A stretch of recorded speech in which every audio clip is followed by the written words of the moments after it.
خب خدمتتون عرض بکنم که میخوایم امروز در مورد ونتیلاتور با هم دیگه صحبت بکنیم. قطع نمیشه. آره چرا الان قطع میشه، درست. میخوام در مورد ونتیلاتور صحبت بکنیم. وقتی ونتیلاتور روشن کردید دو تا گزینه بهتون میده، میگه نان اینویزیو میخواین ونتیله کنید یا اینویزیو میخواین ونتیله کنید. خب ما حالا گزینه اینویزیو رو انتخاب میکنیم، استارت ونتیلیشن میزنیم، تایید رو میزنیم. اینجا میریم تو صفحه اصلی و ونتیلاسیون رو انجام میدیم. من این تسلانگم اینجا بذارم که شما بتونید چیزم بکنید، نحوه در واقع کارکرد ونتیلاتور رو اینجا ببینید. خب خدمتتون عرض بکنیم که ونتیلاتور از لحاظ نرم افزاری 3 تا قسمت مهم داره. قسمت اولش اینه که دیتاهایی رو که از بیمار میگیره تو این صفحه به ما نشون میده، میگه چقدر بیمار نفس میکشه، چه تعدادی، چه حجمی، با چه فشاری و یک سری اطلاعات دیگه که الان کامل براتون توضیح میدم. اینجا هم خدمتتون عرض بکنیم که ستینگ رو به ما میده، میگه آقا با توجه به اون دیتاهایی که شما داری چه ستینگی در واقع خدمتتون عرض میکنیم میخوای براش در نظر بگیری، چه مودی و چه در واقع ستینگ های مختلفی که الان براتون توضیح خواهم داد. و آلارم ها هستن. آلارم ها به ما در واقع میگن که آیا بیمار تو شرایط حاد و مشکل دار و در معرض خطر هر چیزی وجود داره یا نداره که آخر کار براتون توضیح خواهم داد. اول میریم سراغ ستینگ ونتیلاتور. ببینید کلیات و همه ونتیلاتورها اینجوریه بچه‌ها. پس یک داده هایی دارید، یه ستینگ دارید و یه آلارمی دارید. حالا بعضی دستگاه طبق شرکتشون ممکنه مثلا یک سری آیتم هایی رو کمتر کنن، زیادتر کنن، یا اسم آیتم هاشون با هم دیگه فرق میکنه، ولی کلیاتش اینه. اول بریم سراغ یه جایشون با هم فرق میکنه، بعضی تاچن، بعضی سقف افزارن، این شکل مختلفشه. حالا این دراگر در واقع ساوینا 300 این مدلیه که خیلی معروف ونتیلاتور بشه. ببینید اینجا مودها ردیف شدن. میبینید این مودی که اینجا میبینید مود در واقع CMV، همزمان که پایینش ACV هم نوشته. اول نکته بگم بهتون بچه‌ها، این کنار این مودها دو حالت نوشته، میگه VC یا PC. وقتی میگه VC یعنی مودها حجمی هستند، درسته؟ دیگه نمیگیم ونتیلاتور حجمیه، ونتیلاتور فشاری، میگیم مود حجمیه یا فشاریه. وقتی این VC رو میزنیم بچه‌ها یا هر مود حجمی رو میزنید، مستقیما شما باید تایدال والیوم رو تعیین کنید. درسته؟ مستقیم تایدال والیوم تعیین میکنید. وقتی PC رو میزنید تایدال والیوم شما حذف میشه، به جاش چی میاد؟ به جاش پی اینسپیریتوری میاد. ببینید وقتی میزنید به جاش پی اینسپیریتوری میاد. پس مود حجمی تایدال والیوم مستقیم تعیین میشه، مود فشاری پی اینسپیریتوری یا همون سقف فشار تعیین میشه. یعنی چی؟ وقتی این سقف فشار رو گذاشتین رو 16، یعنی بیمار من فشارش به 16 سانتی متر آب رسید، حجم قطع میشه. حالا تو سینه من ممکنه این 16 سانتی متر 550 سی سی حجم ایجاد کنه، تو سینه یکی دیگه این 16 سانتی متر آب ممکنه 450 سی سی ایجاد کنه. هرچه حجم بیشتر باشه، هرچه ظرفیت بیشتر باشه، کپاسیتی بیشتر باشه، حجم بیشتری هم بیمار میگیره. خب الان این مود حجمیه، پس تایدال والیوم رو مستقیم حساب میکنیم براش. یک مود فشاریه، پی اینسپیریتوری رو براش حساب میکنیم. مثلا میذاریم رو 16، بعد میریم چیکار میکنیم؟ وقتی بیمار داره نفس میده میریم چیکار میکنیم؟ میریم دیتا رو نگاه میکنیم، میبینیم بیمار چقدر داره حجم میگیره. اگر حجمی که میگیره به دلخواه ما نیست یا مورد نیاز بیمار هست نیست، ما باید چیکار کنیم؟ دوباره برگردیم اینجا و این پی اینسپیریتوری رو ببریم بالاتر. پس بالا بردن پی اینسپیریتوری مساوی است با افزایش تایدال والیوم، دادن حجم. یه جای شما کمبود حجم داری، سقف فشار رو تو مودهای فشاری ببر بالاتر. حالا فعلا فرض کنیم یه مود CMV گذاشتیم، از نوع حجمیه، تایدال والیوم مشخص کنیم. تو مود CMV بچه‌ها FiO2 رو تعیین میکنید. دیگه من مشخصاتش و مختصاتش رو اینجا گفتم بهتون دیگه. FiO2 100% برای کیاست، 60% برای کیاست، اینا رو دیگه توضیح نمیدم، فقط دارم آیتم ها رو بهتون یاد میدم. FiO2 رو تنظیم میکنیم، جا عددش رو میتونید تغییر بدیم. وقتی تاییدش هم بکنید، خب با همین دکمه تاییدش میکنید، قشنگ جا چیز میشه، در واقع اعمال میشه. خب تایدال والیوم رو تعیین میکنیم. بچه‌ها وقتی تایدال والیوم میزنید، خدمتتون عرض بکنیم که اینجا مینت والیوم هم کنارش به شما میده، میگه این تایدال والیوم با این RR این مینت والیوم رو به شما میده. ببین در واقع چی میخواد بگه؟ میخواد بگه شما درست تایدال والیوم رو دارید تعیین میکنید، ولی چشم نهاییتون، هدف نهاییتون به این مینت والیوم باشه. آیا مینت والیوم در واقع تارگت شما داره تأمین میشه یا نمیشه؟ شما میگی بیمار من با این وزنی که داره مثلا 80 کیلوه 100 سی سی پر کیجی، یعنی 8 لیتر میخواد. الان چقدر داره میگیره؟ 6,400. درسته؟ یعنی این بیمار حداقل 1 لیتر و 600 سی سی کمتر داره. پس این مینت والیوم رو فراموش نکنید هیچ وقت. چه دارید تایدال والیوم تعیین میکنید، چه دارید آر آر تعیین میکنید. خب این تایدال والیوم رو پس تعیین میکنیم طبق همون 6 تا 8 سی سی پر کیجی که من بهتون گفتم و بسته به این بیمار ARDS باشه، COPD باشه، نوزاد باشه، کودک باشه، اینها تنظیم میکنید. این TI بچه‌ها، TI میشه زمان دم، تایم اینسپیریتوری. این تایم اینسپیریتوری رو که میزنید به اینجا به شما نسبت دم به بازدم میده. شما ببینید شما اینو تغییر که میدم، زمان دم رو نسبت دم به بازدم منم تغییر میکنه. هر چه زمان دم من افزایش پیدا کنه، نسبت دم به بازدم به سمت 1 به 1 شیفت پیدا میکنه. به درد بیمارای ARDS میخورد. هر چه زمان دم من کوتاه بشه، نسبت دم به بازدم من به سمت 1 به 2، 1 به 3، 1 به 4 میره. به درد بیماران COPD میخوره. درسته؟ پس این نسبت دم به بازدم رو که میزنید، ببخشید زمان دم رو که میزنید نسبت دم به بازدم اینجا ببینید پایینش زمان بازدم هم به شما میده. این زمان بازدم هم نمیشه 2.89 ثانیه. خب بعد زمان دم در واقع آر آر هست بچه‌ها.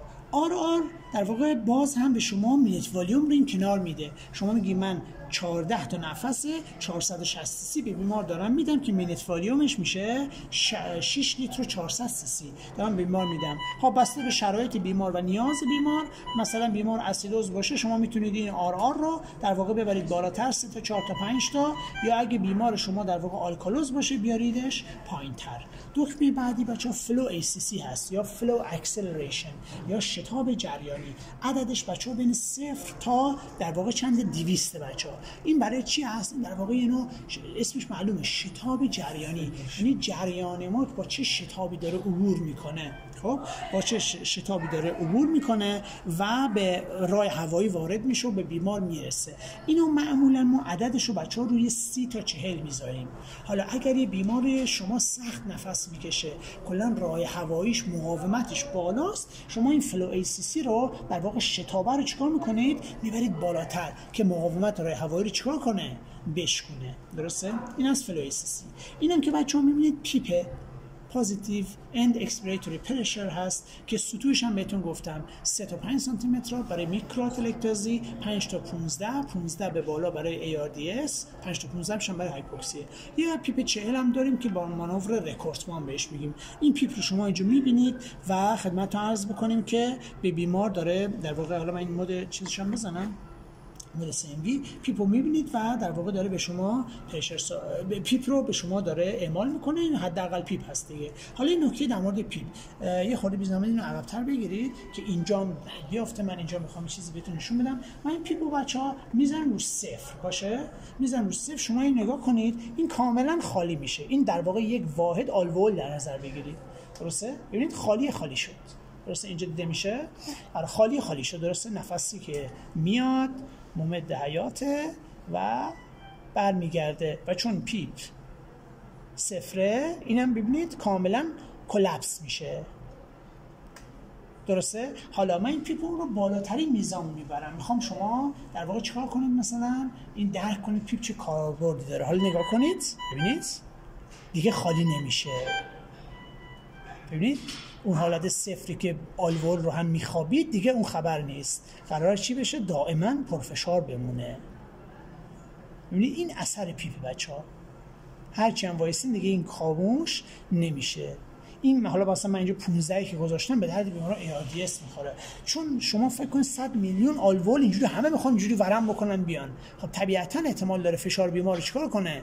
بندازه. مراقب فشار خون بیمار هم باشه. این دیگه نمیخوابه. نگاه کنید پرفشاره. حالا من اینو دوباره میکنم 0. ببینید الان ببینید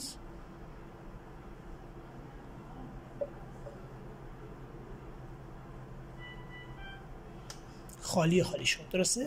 این میشه آتلکته. این بلاییه که سر بیماری که دائما رو تخت خوابیده و هیچ پیپی نمیگیره میاد. خب در عینی که پیپ یه سری مضرات داره، فشار خون بیمار رو میندازه و کلا خطر باروتروما هم داره، ولی فوایدش خیلی زیاد هست، مخصوصا برای اکسیژناسیون فوایدش زیاد هست. خب اینجا بچه‌ها میبینید که بیمار مود CMV دیگه، نه زیرش نوشته ACV، یعنی یک دکمه هست ولی دو تا در واقع چیز داره، دو تا مود هست. این چه زمانی CMV چه زمانی ACV؟